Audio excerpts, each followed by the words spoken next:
think the biggest thing I'd say is don't just focus on that one sport. I think if you put your entire identity into one sport, you're just setting yourself up for failure, right? Learn more movement skills, learn other things, enjoy being around other teams and being a part of other teams. I think you learn a lot from being a part of other teams. And so I'd say play more than just that one sport, and then really like take your physical development really seriously. Once you get to that college level, you know, yes, lifting's tough, training's tough, conditioning's tough, but the people you're going up against were the best 1 to 2 people you saw in high school on every team. That's every team you're going to go up against. So like if you're not taking your physical development seriously, it's gonna come back to bite you pretty hard, and you're not gonna have as much early success because now all of a sudden you got turned on. Now all of a sudden you got to like really take yourself seriously in the weight room and development side of things. You. All right, back at it. Got Mark Jamison on today, coming from the great state of Illinois, Southern Illinois University, not at Carbondale, at Edwardsville. And That's right. what I like about our opportunity today is played as an athlete and similar to me, kind of a big nerd. And so been through a lot of things, learned a lot of things, not just, dumb jock, right? So he has the That's right. jock piece. And if you look at his overall his illustrious career, played all the basic sports. Had football, track, golf, all the different things. But took football a little bit further, played D3, and kept with that. And then now he's training athletes. So if I read the entire title, which is significant, Long Associate title. Athletic Director for High Performance at Southern Illinois University Edwardsville. Men's soccer is his main deal, but works with all 16 sports on a return to play. That's huge for today's call because most kids come up with some kind of injury at some point, small or big. And so there has to be a process for that. Oversees sports medicine, sports nutrition, mental performance, so all the things. And on top of that, he teaches courses in kinesiology. So big nerd, which is great. And right off the bat, my wife, when she watches the show, she's like, I would like that Tom Selleck stash, Mhm. and how come you don't have one of those, Jim? Mine's all gray. It matches the rest of the beard, but that's Tom Selleck stash is legit, bro. I appreciate it. Yeah. The beard part's starting to get gray. That's why I shave that, and I just leave the stash part. But yeah, thanks for having me on. Excited to be here. For sure. When you back to your playing days, what do you miss most about playing? I mean, I think being part of a team, right? But I think that also probably drove me to being a performance coach. Is just to be in that team environment, be a part of a team, be a part of something that's bigger than yourself. I think that's what you miss the most. Is it practice? Definitely not. Is it games? Yeah, for sure. But I think there's still parts of practice. There's still parts of training. Like when we lifted, it was 5:15 a.m. Not a big fan of that. Back in the day, that was around when pre-workout was just starting to come out, so you had like some kind of stuff to hit you to get you going. But that kind of stuff you don't miss, but you do miss being around your buddies. You miss working hard and people pushing you more than I think you thought you could be pushed. Is a big part of is probably what I miss the most. From the armchair quarterback perspective, most people will assume it. Man, we miss the winning, we miss the competition, we miss getting far in the playoffs or something like that. And typically, when I talk to folks, they say they miss the relationships. Sometimes it's the coaches, sometimes it's definitely not the coaches. A lot of times it's the players, sometimes it's not. Definitely not every player, but it's usually like everything else in life. It's going to be the relationships. What was your welcome to college football moment? Because everyone's pretty good in high school that plays in college. And then once you're in college, no matter what level you're at, everyone's pretty decent, right? Good. Oh And yeah. and it's a whole different level you have to elevate to. What was your welcome to college football moment? I mean, I think there's probably two that stick out the most. So like my high school, my offensive line was almost the same size as me. So Oh no, you got one of those, yeah, and it's spread option, and I was running quite a bit, and everything's boot action. And then you get to college, and even Division 3 level, all those guys are 6'4" and above. They're all men. well over 250 pounds. I mean, it's so being able to like sit in the pocket and see over a line was something I hadn't had issues with before. So you had to learn that on the go for sure. I'd say the other part, time commitment. I think like yeah, as a quarterback in high school, you just go out and play. You kind of just read the defense and audible and whatever you need to. But the playbook was very simple. You go to college and the playbook is thick, and you got to do film review, and you think the day is done, but you got to come back for film. when everyone else gets to go back to the dorm and hang out. So that was probably the biggest shock was, oh man, like you really got to put the time in to be more prepared because obviously the competition levels are higher and defensive backs and they roll coverage a lot more. And there's a lot of just things you don't get exposure to in high school, at least in the small town I was at in Northeast Iowa. Um, that those are the things like, okay, I got to step it up and take this a lot more seriously than just going out and playing games.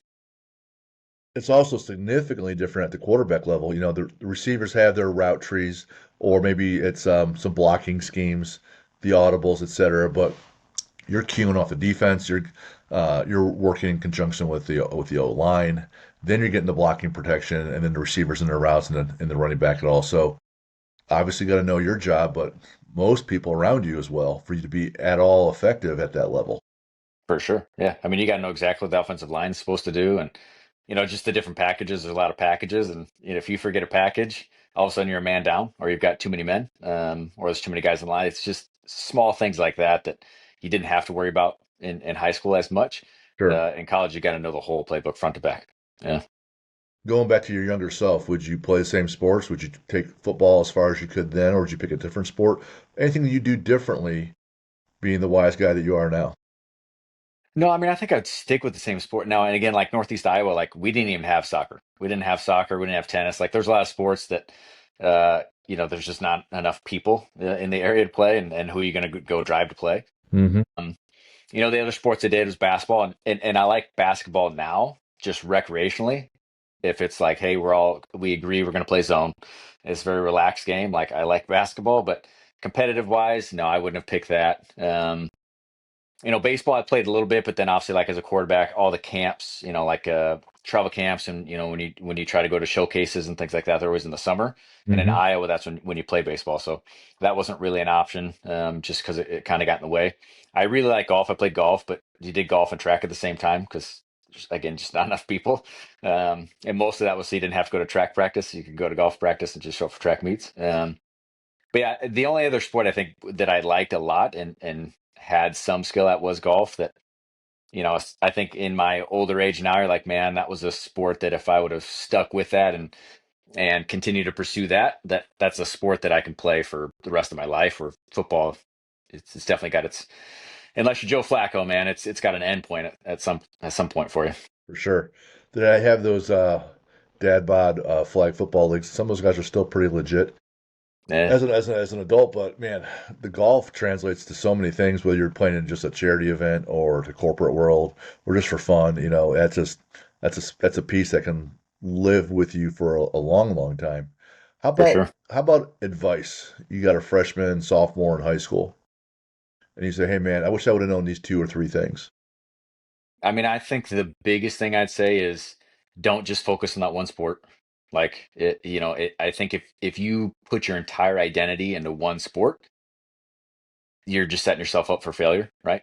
Learn more movement skills, learn other things, enjoy being around other teams and being a part of other teams. I think you learn a lot from being a part of other teams and playing other sports. So I'd say play more than just that one sport and then really like take your physical development really seriously. Because once you get to that college level, you know, yes, lifting's tough, training's tough, conditioning's tough, but the people you're going up against were the best 1 to 2 people you saw in high school on every team. That's every team you're going to go up against. So like if you're not taking your physical development seriously, it's gonna come back to bite you pretty hard, and you're not going to have as much early success because now all of a sudden you got turned on. Now all of a sudden you got to like really take yourself seriously in the weight room and development side of things. And I mean, we know that takes at least 3-4 months to truly see some adaptations, and that's the whole season if you're looking at football by the time you come in. So I'd say those big things is make sure you're playing more than just that one sport, exposing yourself to other movement skills, and when you train hard. Like a lot of that, and it's absolutely spot on. I come across, and you might as well come across in high school or even younger, travel coaches that have a different philosophy. And so, how do you work within that? Or it's hard to say, hey, there's only one way to do things, but broadly, there really is one way to do things, and that means different sports, neurologically, physiologically, you can't argue with the results, and then strength and power and speed wise, it takes time. You can get better shape pretty quickly. It takes time to go from a 100 pound squat to a 200 to 300 to a 400 pound squat, and then power cleans and speed and all that jazz.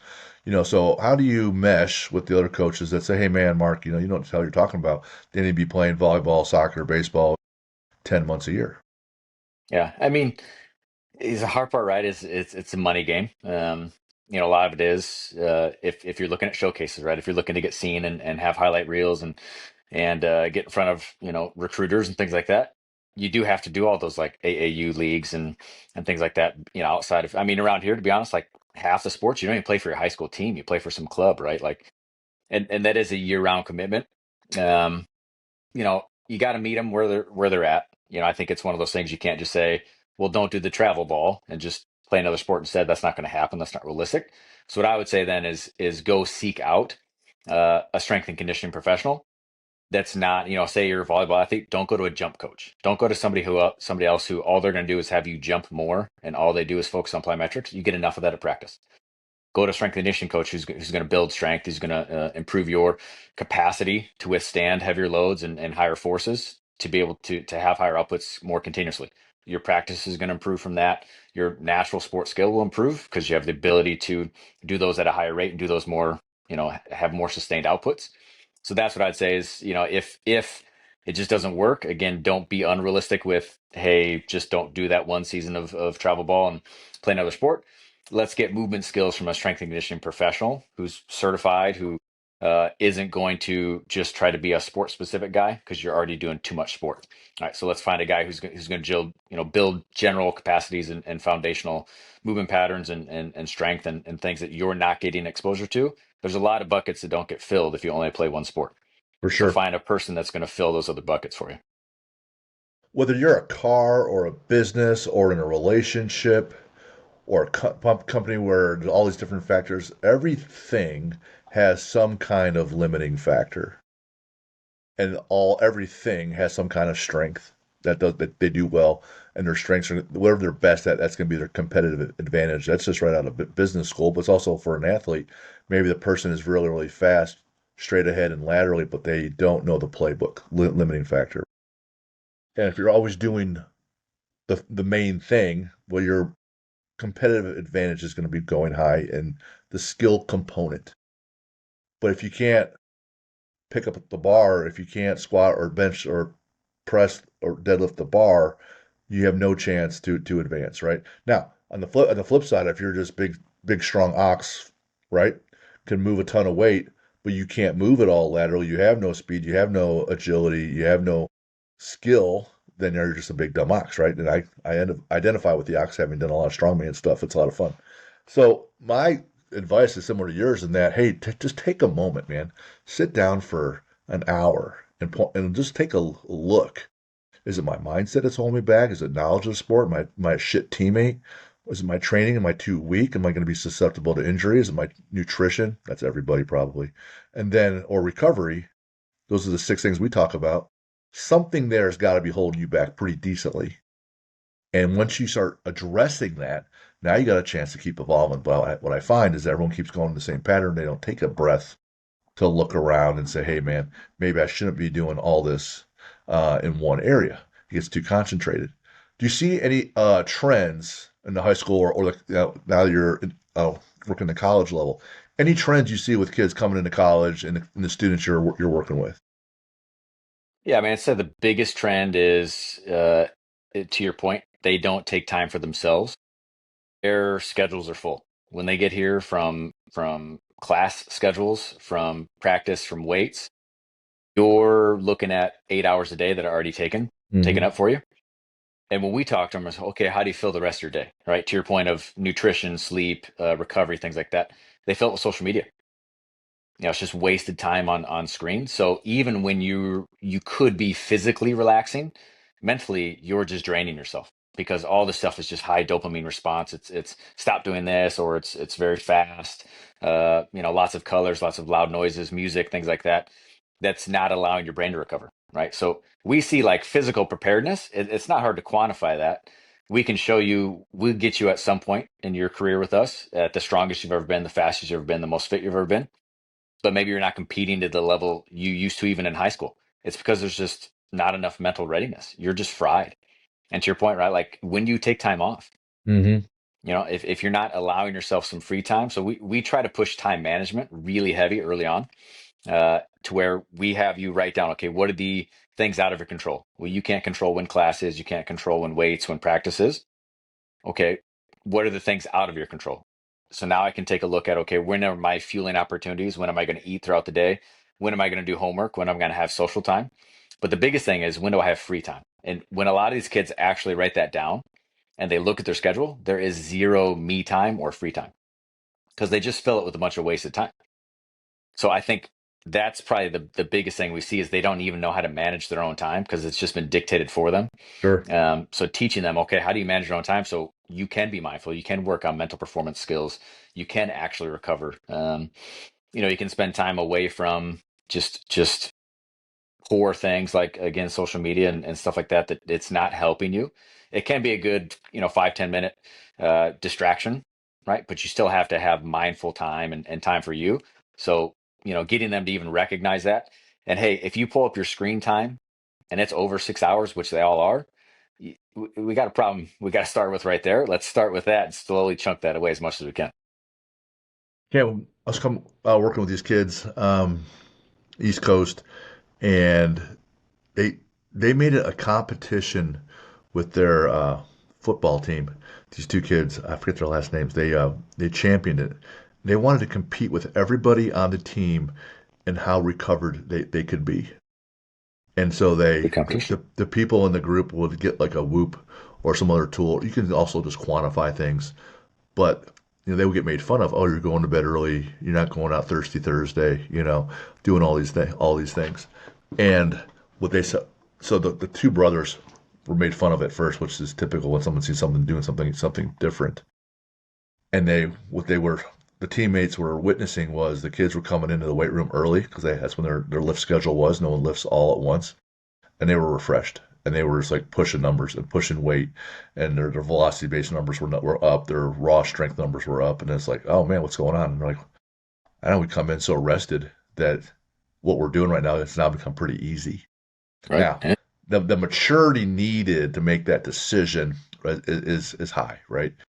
And if you have a strong why, hey, I'm trying to get to this next level, then it's not like a question, could I or should I do it? It's like, okay, just tell me what to do. I'm going to do it. So you're right, man. They can, and I find it's true, myself included with coaches, where I could sit there and coach every session, look at videos of people training, pour in more knowledge, talk to people like you, and then it's like, hey, man, if I don't recover and the next day, I don't come in energized as a coach. Yeah. I don't come in energized to lift.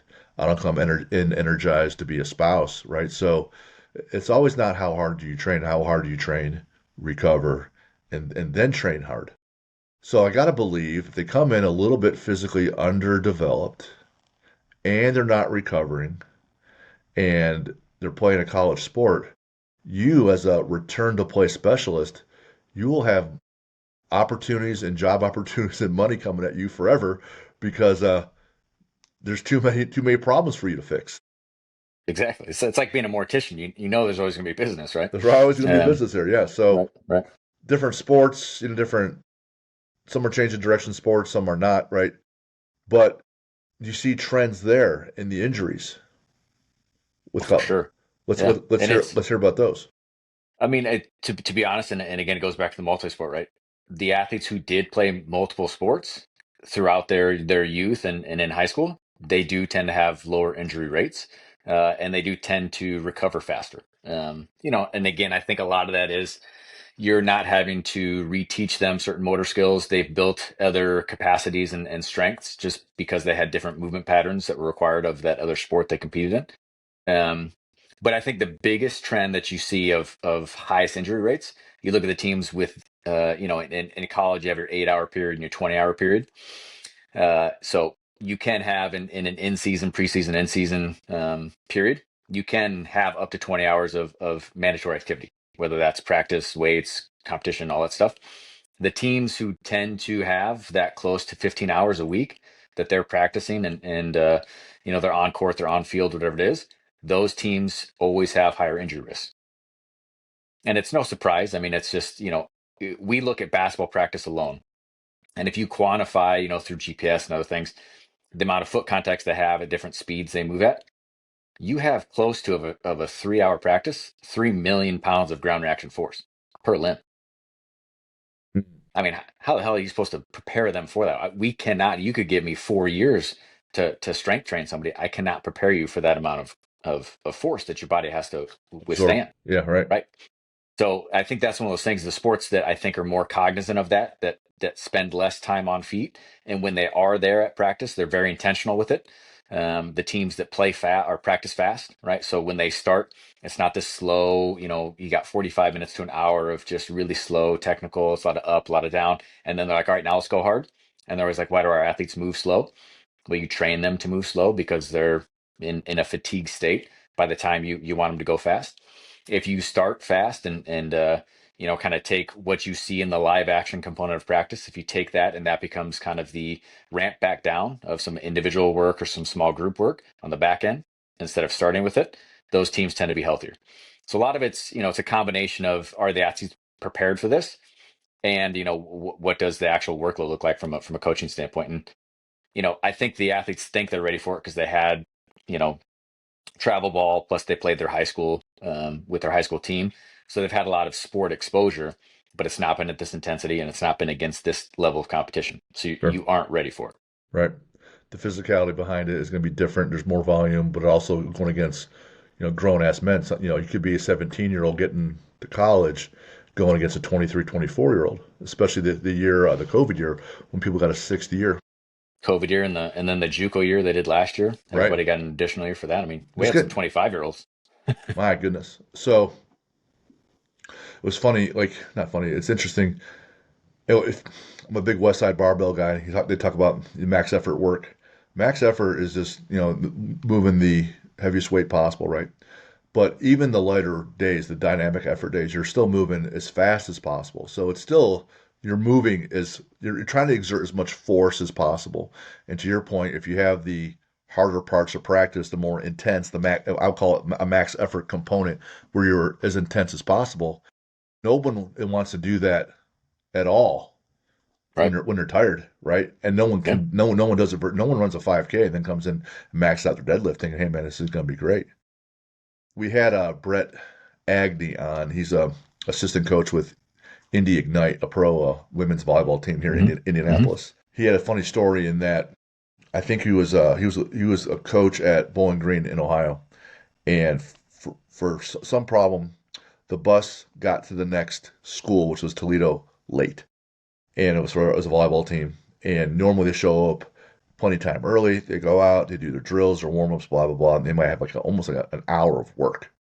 Well, they showed up so late. They got there, they got dressed, they went out there. They had like 5-10 minutes to do the absolute basics, and then they were playing. And both teams were evenly matched. So I went to a fifth set, and the head coach turns to Brett and goes, "What's going on here? How come we're smashing them now?" And he goes, "You know what? We just don't look tired because we didn't do a whole hour of Practice before. Yeah. whatever Right. before the actual competition. Like we took down the volume a little bit so the intensity could be higher later when they needed it. To your point. Ah, there are more specific trends in the return to play issues. Is it all ACLs? Is it all elbows? Is it all shoulders? Is it low back? Can you see it, or is it more sport specific, or anything like that you could quantify and say, "Hey man, here's a problem, and I'm fixing you on the back end.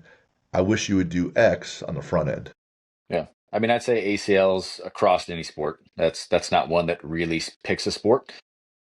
Otherwise, yeah, it is more sport specific. Our wrestlers, our baseball guys, it's definitely going to be more elbows, more shoulders.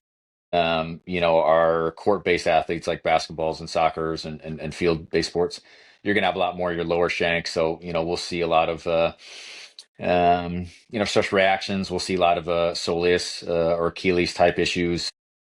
You'll see more of your adductor, hip flexor, hamstring kind of issues, more soft tissue side. But yeah, ACL is by far the biggest one across any sport. And to be honest, the probably 75% of the rehab training shouldn't be sport specific. It should be athlete specific. And selfishly, that's why I like return to play. I If you look at anybody who's come out of return to play, and I think people who do it right or do it well, and there's a lot to do, you should come out of that the strongest you've ever been, the fastest you've ever been, the more balanced you've ever been, the most fit you've ever been. Why? Because again, we remove the sport, right? It's the most dedicated time you've ever trained in your entire life. You look at an ACL, it's most surgeons are not going to clear you for full participation until 9 months. So really, for at least 6 months of that, you haven't been doing any practice. You've just been training. Mhm. And you've just been doing fitness work, and whether that's 3 or 6 days a week, you haven't had the sport getting in the way. So you don't have all this level of just fatigue from a neurological standpoint, from a neuromuscular standpoint. You are actually in a recovered state. So we can train. When we train hard. Um, and I think that's a big benefit for a lot of these athletes coming out of a return to play processes. This is a time to truly work on you, because no program is really individualizing everybody. It's impossible to. Impossible. There's not enough human resources. We can do force play testing. We can do a lot, biomechanical assessments, and we can give you a different variation of an exercise that's maybe more orthopedically sound to you, but it's not individualized. This is the most individualized training there's ever been. So we see a lot of these athletes come out of it, and things that might have had, been nagging injuries. They've always had ankle issues, or they've always had low back issues. They don't have that coming out of return to play, because we had time to address them, especially if it's an ACL, right? Like, we work the proximal and distal. We work your 𝗬𝗶𝗶𝗃 complex. We work your foot ankle complex and the calf complex heavily, while we're, essentially restricted with the amount of knee flexion and extension that you currently have. So those are huge benefits coming out of that. And I'd say that the biggest trend of those who come out of return to play successfully and those that don't, the two biggest components: one, nutrition. I think most kids think when they get hurt, my activity levels have dropped, so I need to eat less food. You should eat more in that early return to play process than you do when you're a healthy athlete at full competition. Because the amount of work your body has to go through to repair itself Mm. is significantly more than it has to do to recover from a 2-hour practice. And so getting them to understand that, of, okay, how much food, how many calories do I actually need? What should those calories look like, is a really important thing. And if they take that seriously, you'll see that they recover a little bit better. The second one is essentially it's, being overly focused on the injury itself and having kind of this pain, fear avoidance. Those are huge things, right? And I think if you don't address that fear avoidance, they're always going to be thinking about the injury. That's going to create compensations. If they're always thinking about the injury, are they fully locked in from a cognitive standpoint or sensory motor standpoint of their sport skill when you reintegrate them there? And I think that's one thing that you got to normalize pain. I think everyone thinks, I shouldn't be in pain. Well, don't play sport then. If you're playing a sport, like, at some point your body's just a scale of 1 to 10, you're always a 1, 2, or a 3, right? You're rarely ever like a 0. I feel fantastic. So normalizing pain in that process and being able to train through that kind of decreases or inhibits that fear avoidance that they might have to load that limb. So now they can actually move a little bit better. They'll actually apply more force. They're more willing to jump into more some of the controlled but chaotic settings of the sport skill a lot earlier on, if you can address those things. So those are probably the two biggest trends: is those that take the mental performance side really seriously, and those that whether they eat good food or not, if they're eating enough calories, tend to respond really well. Well, I'm listening here actively, and I'm trying to, there's 3 or 4 points that you made that I really loved about the recovery and getting better. There's, as a different example, there were a couple powerlifting meets I had to do. Well, I wanted to do. I signed up to do, but about 10 days out or 2 weeks out, I go on vacation with my wife to Colorado, and we're just kind of hanging out, hiking a little bit, having some beers, sleep as much as I want. I would find a local gym, and I might hit my openers, work up to maybe 80% for one, go home, completely unfulfilled, from a competitive standpoint, which is what I tell people. Come back, a week later, and you hit your numbers, you hit new personal records. You just feel so much better. So I totally get that.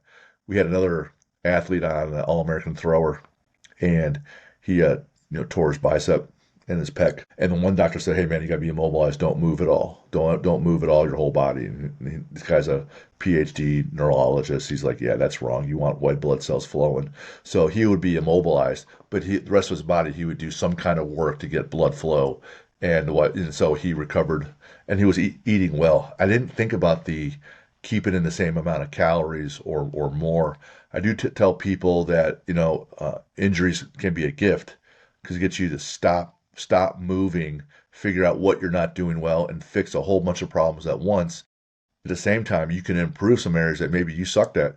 So maybe you do improve some mobility pieces in other parts of your body, or you do improve your nutrition habits and learn some things. But there's some ways where you can take that setback and really come back way better. And to your point, competing, competing is not healthy. Competing is not, hey, this is easy and fun playing pickleball, drinking beer, right? Right, right. Like you're trying to win, which means you are going to be in pain training wise or on game day. Or I remember Dan Campbell said, "Hey, on the first day of practice for the Detroit Lions, this is the best day you're ever gonna. This is the best you're ever gonna feel today." For sure. Yeah. So come February, you might feel this way again when everything's over with. My goodness, what about you kind of touched on this a little bit. I tear my ACL.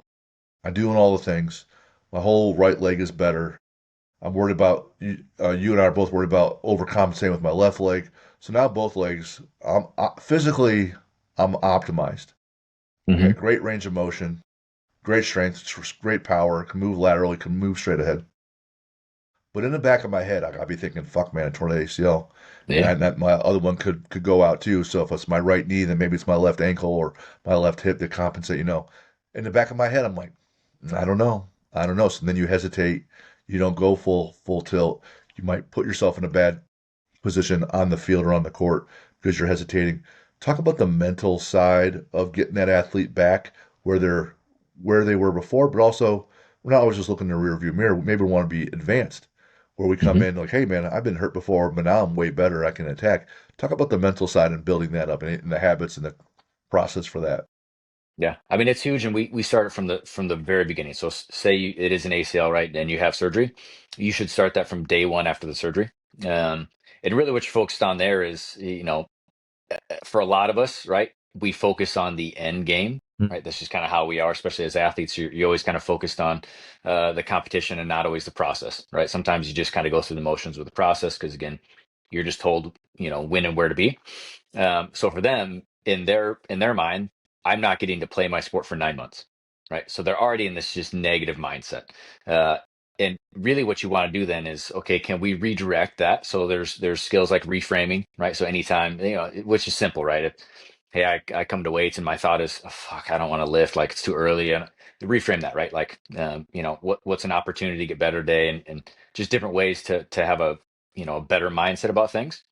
But a lot of that kind of comes from, this is probably the first time that they've actually paid attention to their own feelings and emotions.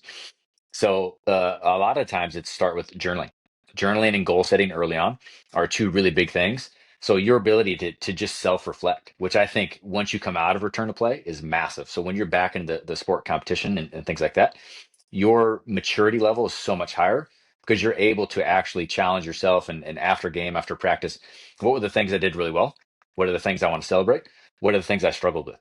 Was I a good teammate today?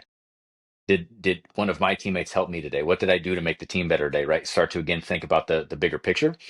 And if you're able to address those things, then, okay, I didn't like what I did here at practice, or I didn't like how I responded to this situation. If you don't actively think about that or write it down, you're not going to improve that. You're just going to continue to do the same thing every single day. So that's a big component we start with early on, is just that journaling, make that a process, make that a habit that you just get used to doing. And then goal setting again, right? Let's focus on the small goals. Because again, our biggest goal for everybody, it's a collective agreement on, we want to get you back to playing your sport. Well, let's focus on what can we do right now. So in the first 2 to maybe 4 weeks, depending on the surgeon, you might not even be able to be active, right? Because they want a lower risk of infection rate, things like that. So our goal setting is going to be probably based around nutrition, right? I'm not hungry. I might be taking some of the pain medication, which is going to make me constipate. I mean, the whole process sucks, right? But can I at least continue to make sure I'm getting enough calories? Can I make sure I'm fueling every 3 to 4 hours? Things like that.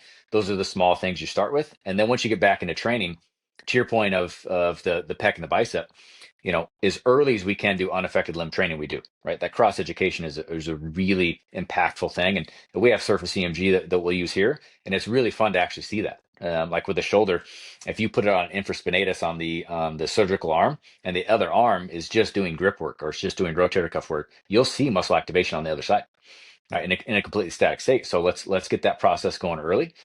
So we handle a lot of that. So now that you're getting back into activity, we have to increase our mental performance skills. So now we can kind of start to focus on, what is my confidence? What's my leadership ability? Because at practice, I still want you to be involved, right? I think that's the hard part for a lot of athletes is they feel like, okay, I'm just sitting on the bench, I'm just watching. Their posture is really bad. I mean, right? Like bad posture leads to negative emotions, right? Which is going to lead to negative habits and feelings. So can we get them actively involved in practice? So we try to get them involved in film sessions. Can they help with the scout of the team they're about to play? Can they be a leader on the bench? Can they kind of coach their teammates? Can they call them out if, hey, I feel like you're bullshitting today. You're not giving it all you got today. Like getting them involved that way makes them feel like a leader, keeps them involved, keeps them positive, keeps them happy. And then as they continue to progress, it's just a lot of skills of, now we have to get into more of the confidence side of things. Now I have to get into more of the where's your commitment at, which again is kind of that fear apprehension. Is there inhibition of that muscle because of pain or because of your perception of the pain? So how can we again get you to uh, not deflect necessarily what that pain is, but again recognize the pain is a normal part of the process, and how can I again reframe that if I have a negative day, how can I see that as a growth opportunity? What about today was negative or that I didn't like? What are the things that I could change that will make the next day better? It kind of goes back to your example that the two brothers that were taking their sleep more seriously, they were going to bed early, taking their nutrition seriously. If you actually start to track those things, which most athletes don't do, again, a lot of that comes from journaling. But if I start to actually track those things, oh man, I felt like shit the last 3 days. Well, I didn't sleep more than 6 hours. I was up too late. I was on my phone too much. I didn't eat for an 8 hour gap throughout the day at one point. Even if you just change one of those things the next day because you took the time to reflect on that before you went to bed, okay, maybe I'm still going to be on my phone. I'm still going to go to bed too late. But if I make sure that I pack food in advance or I know I'm going to go get food in between, you're going to feel better the next day. And then if we can do that a couple of days in a row, now can we start to limit the screen time, or can we challenge ourselves to set an alarm on your phone at 10:30? Let's start the process to go to bed. So those are a lot of the more mental performance side of things, or just the habits that they need to create in that return to play process that we try to push, but we push them immediately. We don't wait until you're training. We do it before you start to train. Hmm. Gotta love that. That encapsulates the phrase on my shirt, win the day, and what we Hmm. try to be about in that when you're an athlete and you're playing a sport, I mean, if you get injured and you say, well, I'm not playing anymore, I say, no, you're still playing. You're playing right now. You're still competing today. And, you might have a 12-game season in football, but there's days where you are competing every day. And so now you're competing on winning your recovery. If you're becoming a better leader on the bench and now you're on the field, now you're a better leader and physically you're better. You developed a leadership component you didn't have. And then I'll hear, well, that person's ahead of me right now. So, now I got to catch up to them. And I said, well, let me ask you this, athlete. What would you score yourself out of 100 right now? And they would say, 80. I said, are you the starter? I said, yeah. So the guy behind you is scoring below 80, right? Did you plan on staying at 80? Like, no, you wanted to go, right? So why don't you push somebody next to you to 84? And then, so when you come back, you're chasing and you go to 86 or 88. If you're Hmm. always in the lead and someone's always behind you, you don't really push as hard. But yes, so if you get someone next to you better than you, you're now required to step up in all the different areas. And a lot of times, like my son's last game is going to be Saturday. He plays for football for Ball State. A lot of people come Sunday, they're like, shit, man, what do I do? Who am I? The journaling comes in. You have these thoughts all along, helps you with your mindset, focus. But there's some things that he can win on Sunday. He could still eat well. He can still recover and then um, pass some more information on to the people behind him when he's leaving a little bit of legacy, right? Next Monday, he could still train. So if you're always looking at that Kaizen approach of trying to get better and better a little bit at a time, you're never done. You're never done. So you frame it like that. I love that. You said you're reframing things. Yeah, you're still competing today, even though you're on the table. So I love that. I really appreciate the effort you put in your homework here to prepare for today, and I see the part about building your knowledge. You write down, you write right off the bat, you wrote reading, and you can see the small fraction of books behind me, right? Yeah, yeah. There's like 200 behind me, but my wife and I, we have 1,100 total. And I like to read. She loves to read. And you wrote down, Think Again by Adam Grant, Next Conversation by Jeff Fisher, but never split the difference of the three. That's one of the ones I've read. Talk, just mention. I haven't not seen someone mention that yet, and it's nothing to do with strength and conditioning, return to play, but it's about negotiating and talking with people, right? Yeah, yeah. And so, talk about your thoughts about that book or what you can remember of it, because maybe it's been a while, but why you found value in that piece. I think the big thing, right, is like it early in my career, every book you read it's strength and conditioning, it's West Side Barbell, it's Right. triphasic training, it's all these things, right? Which is great, I think, early on. But again, that's so just blinders on, focused on coaching. Yeah. And coaching isn't X's and O's. Anybody can write. I've seen plenty of, to be honest, plenty of really bad, what in my opinion, bad programs that are run really well because they're coached well. Right? You're not going to learn about coaching from those books. Coaching, I think, is again, it's just relationship building. It's building trust, right? What's that all boiled down to is always communication, right? So Coming out what of I the mouth. really like, Yep. yeah, what I really like about Never Split the Difference is from a negotiation standpoint. And if you tie in kind of Adam Grant's Think Like a Scientist, in his book Think Again, he talks about, we have the three P's: you're a preacher, politician, or prosecutor, or kind of the mindsets we always have, right? So any conversation, you're trying to win, you're trying to win a conversation, which is never a good start. You're trying to convince somebody to your side, which isn't a good start, or you're willing to flip flop just so that the conversation is over. Well, no outcome of any of those kind of mindsets is going to work. So what I really like about what he put in that book was, from a negotiation standpoint, is active listening. Yes. Right? Pay attention to what that person's saying, because if you allow them just to talk and you show that you're actually listening and you repeat those things back to them, Mhm. now you can actually have a conversation. Mhm. Right? Now it's not a debate, it's a dialogue. And I think that's the most important thing, is if we truly, you know, I think we could say, hey, I'm a coach, so you need to respect me as an athlete. Well, I have to, build that respect. I have to build that trust. And a lot of that is actually active listening. Um, and then when you do have these conversations with kids, can you have, if you can't have the small conversations every single day, you're never going to be able to have the difficult conversation. Right. And so I think that's one of the big things that I kind of got from that was active listening, but it's almost like listening with compassion, right? Try to understand where that person's at today. Cause it's easy if a kid shows up late to just want to motherfuck them, right? Just, punish them right away. And like, it's their fault, it's their fault. Or we can ask them questions, right? And allow them an opportunity to kind of just tell me what's going on. Cause probably something's going on, something bigger. And that right there is a huge moment for that person. Because if you went straight to screaming, yelling at them and punch them, they're going to continue to do that. They're going to continue to show up late, or have these bad habits.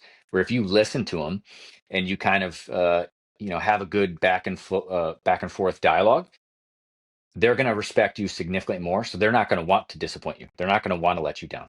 And now you understand where they're at, right? So now I can ask better questions because I actually listened to kind of where they're at and didn't see it as an excuse right away.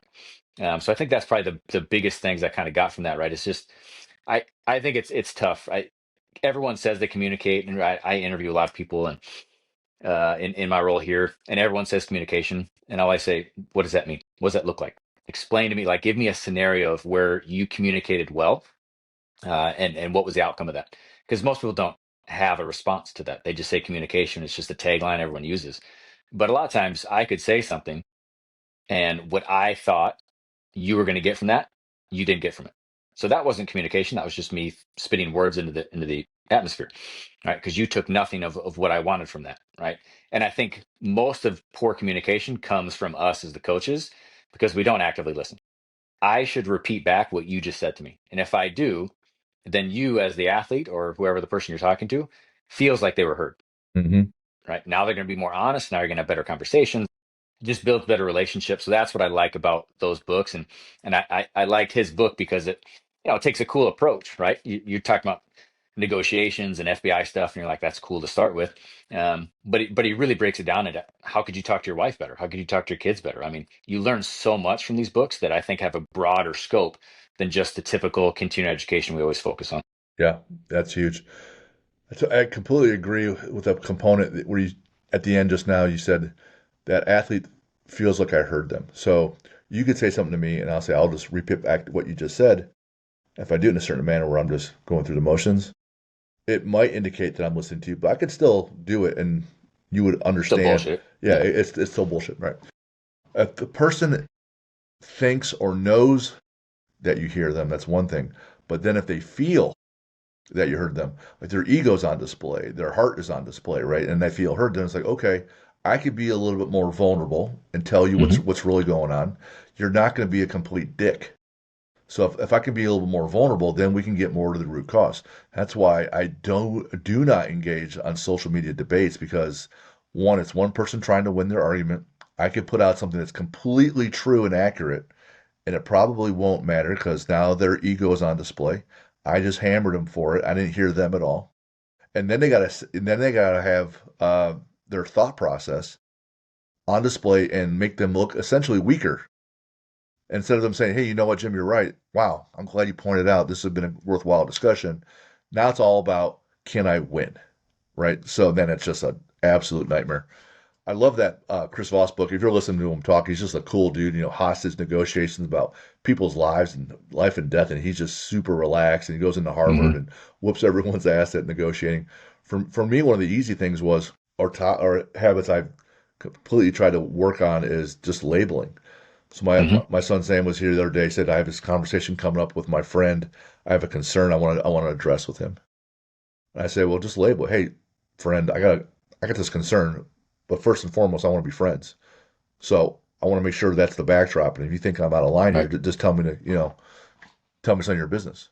But just label, hey, this is important and I'm your friend. And so if you just say what's going to happen next, it kind of arms them to like, okay, this is what's going to happen next. I'm prepared. And it enables you to be a little bit more honest. And so I love how you guys do that there. That is huge. What's on the horizon for you? You know, you got Thanksgiving, then you got break, but next semester, spring semester is looking different than the fall semester. Hmm. What's on the horizon for you guys, and what do you talk about? What you guys are building over that Southern Illinois? Yeah. So I mean, it's we're in that period where our fall sports are done. So we look forward to in the spring. That's our off season for those teams. Mhm. For the team I primarily oversee is men's soccer. So it's a time I get excited because that's from start of semester, spring semester through essentially spring break, we get to train heavy. We get to train hard. It's the most condensed amount of training we've done. Weather here is pretty decent. We can still get outside, but they're in that 8 hour period, right? So the sport is involved, but it's not the primary, right? We tend to be the primary, and our coaching staff supports that. And then after spring break, they have spring ball and they play a little bit more. But you're still focused on we're going to play sore. We're going to train through a lot of these things. So I think for our fall sports, we get excited for the off season. We're primarily most of our sports are winter and spring sports. So our basketballs and wrestling are going heavy right now. But all of our other sports will come back. A lot of them will compete immediately, right? So we'll have tennis, we'll have track, golf, things like that. They're going to compete as soon as they show up. And then you have teams like baseball and softball that we get 4 to 5 weeks of preseason for. So those are things that we're looking forward to. When the teams come back from winter break. And I'd say as a department, what I really liked, I think people always ask the mid major, right? Like, how's it like at a mid major compared to Power Four? Obviously, the resources are much different, right? Our facility is not, a $150 million facility that's massive with all these things.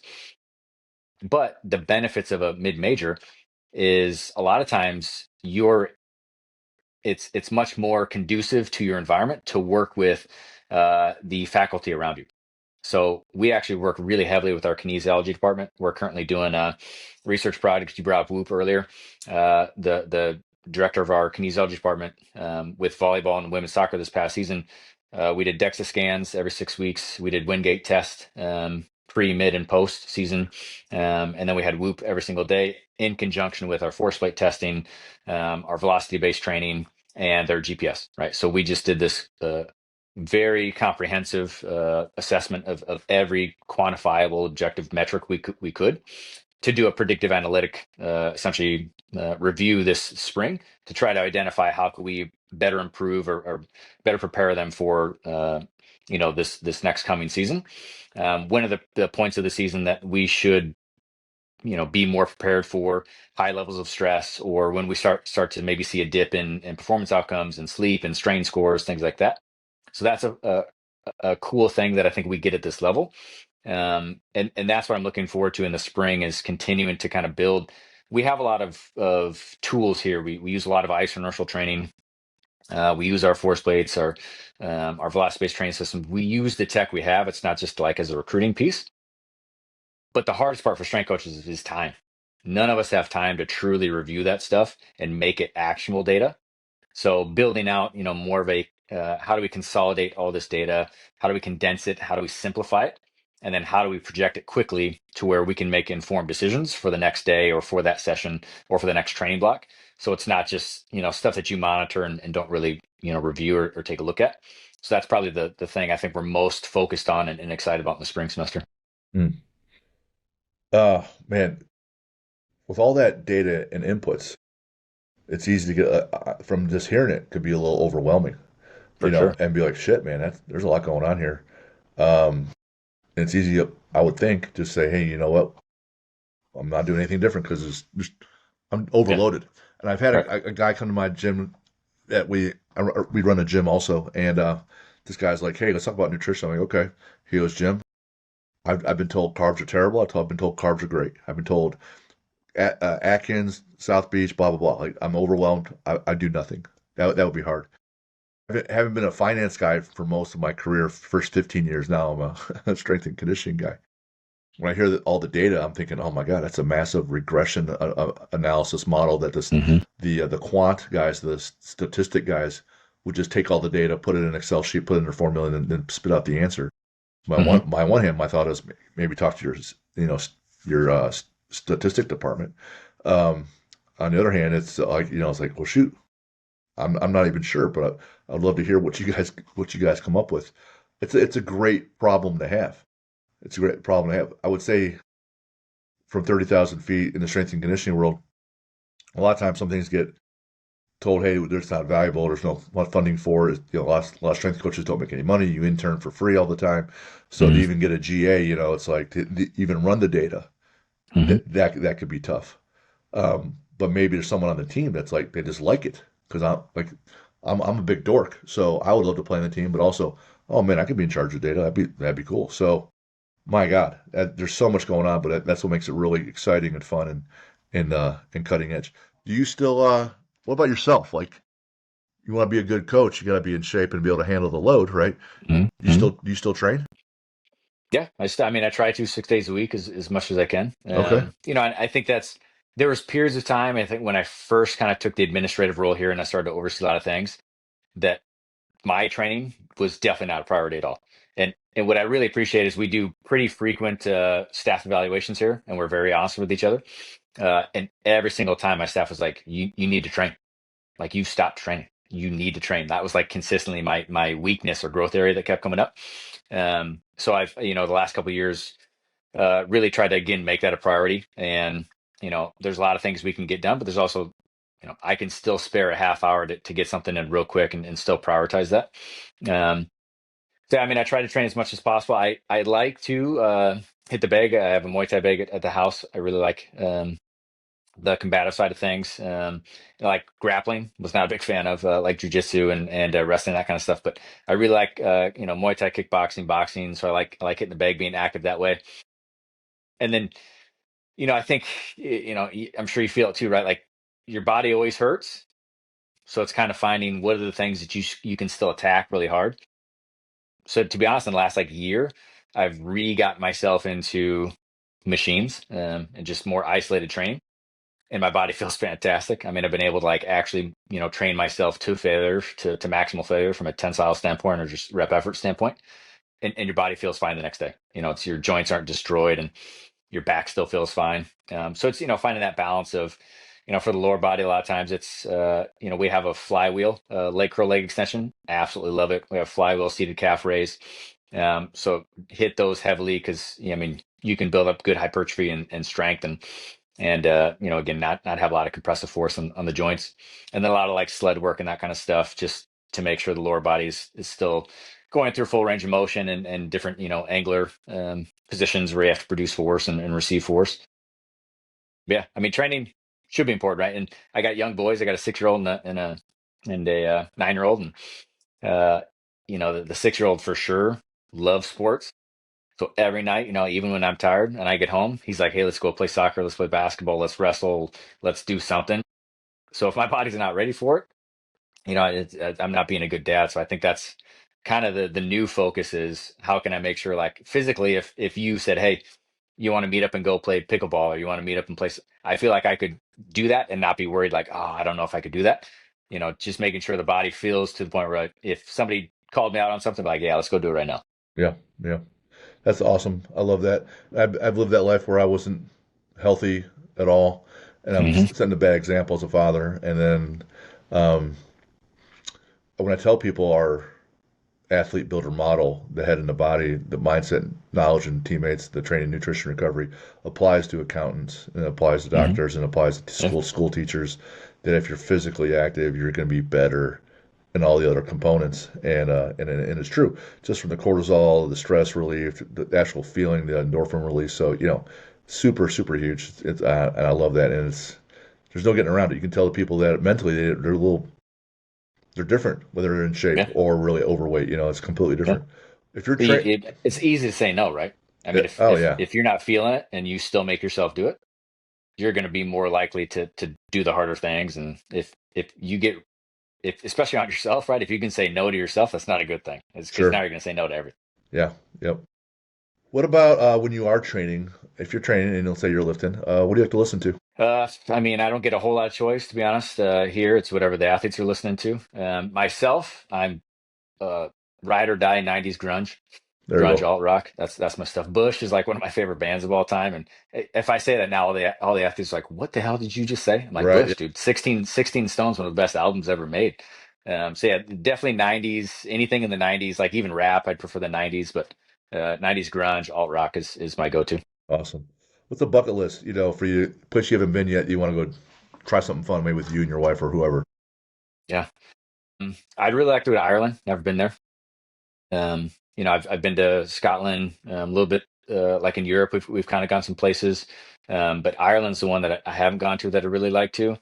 I'd say New Zealand, but man, like that 18-hour flight and just like that part of it just sounds terrible. Well, is it one of those? Is it worth it to make that travel? But I'd say Ireland's probably top of the list. Nice. Uh, you got a favorite sports movie or two? I mean, probably OG, the program, from a football standpoint. That's by far one of my favorite ones. Starting defense, Um, place at the table, you know it. right? Um, and then, from like a comedy standpoint, I mean, Adam Sandler with The Waterboy and Happy Gilmore and that kind of stuff. I mean, those are go-tos I could watch every single day. Well, I'm 50 and I was in the theater when the program came out. And I, Yeah. I saw the deleted scene where they're laying down in the road Oh yeah. playing chicken with the car. They'll Hmm. hope that the car doesn't change lanes and run them over. So yeah, big. My wife and I, we watch that movie right before college football starts every Yeah. fall, Oh yeah. every Yeah. They'll get fall. jamped up for sure. Yeah. In terms of comedies, being from Ohio, man, it's all going to begin and end with Major League Yeah. and Ricky Vaughn. So, how Mhm. about a favorite sport to watch? Football is still my favorite sport to watch for sure. Athlete to watch? Any sport, could be alive, could be dead, doesn't matter. I mean, favorite athlete to watch. I mean, I'd probably go back to, again. I have a deep respect for combat sports. I probably like say George St. Pierre, like GSP. Somebody kind of in that early UFC, like when they were really kind of finding their popularity, that was just an ultimate athlete and really well rounded. Yeah, I remember in the '90s, I was watching Tank Abbott with no teeth in the big boy weight class in the early stages of UFC. Oh man, Yeah. Or how even about Gracie, Hoist Gracie having to fight Tank Abbott, who's 350 pounds. right? Those are the days. Yeah. The whole Gracie family, just legends, legends. You got a book recommendation? We talked about a few. I mean, I definitely say, to me, probably the most impactful book I've ever read is Think Again from Adam Grant. Gotcha. Uh, this could be alive or dead, a real person or fictional. got a superhero for us? Like favorite superhero, or just like somebody I want to hang out with. I would say Chris Farley in a heartbeat if it was somebody I want to hang out with. This passed away. Some people say Um, it's like Michael Jordan or it's Wolverine, or they'll say like, hey, it's my mother. She's my hero. uh, So yeah, yeah, wherever you want to take it. yeah. I mean, yeah, I probably err on the side more of sport influence. Uh, for me, it's Bo Jackson. Like when I was a kid, it was Bo Jackson was it was NFL, he was MLB. It's just all around the best athlete I've ever seen. Bo knows, right? Bo knows. Hmm. How about a villain? I think Heath Ledger's version of the Joker is no one's going to beat that. Yeah. And there's been some awesome ones, and that role alone lends itself for the actors to really take it to some places. And I thought Heath did an outstanding job. Hmm. I always say it's Hannibal Lecter with Silence of the Lambs, but Yeah. I like the crazy in both those characters. What's your favorite lift? Me personally, favorite lift is some kind of vertical pull. So like a pull up, I do like the wife and I like to rock climb. So I think using different grip attachments, things like that. For prescribing for athletes, it would probably be a kettlebell swing. All right. You got a quote for us? I'd say probably one, again, it resonates around like return to play, but output is who you are on your best day. Readiness is who you are today. Beautiful. Where can people find you? Mostly just Instagram and LinkedIn are the only two like socials. For Instagram, the handle is at Coach Jamison HPC, and then LinkedIn, it's just my name, Mark Jamison. Beautiful, beautiful. Well, Mark, I'll stick on here for a couple more minutes after we say goodbye, but really had a great time today. Learned a bunch of things. I like the part the part that was different for me was making sure the calories are right, even though you're injured and you're coming back to return to play. That was new for me, so that's helpful, and I'm gonna adopt that and look into that. And then, as you can tell, I'm a big nerd. I haven't read all the books behind me, but a lot of them, the others are in the queue. So the ones that you recommended, I'm gonna check those out. Shout out Dan Braun for connecting us, and I saw 𝗦cie𝗰𝗶𝗹. You guys are connected there, so you're surrounded by Yep.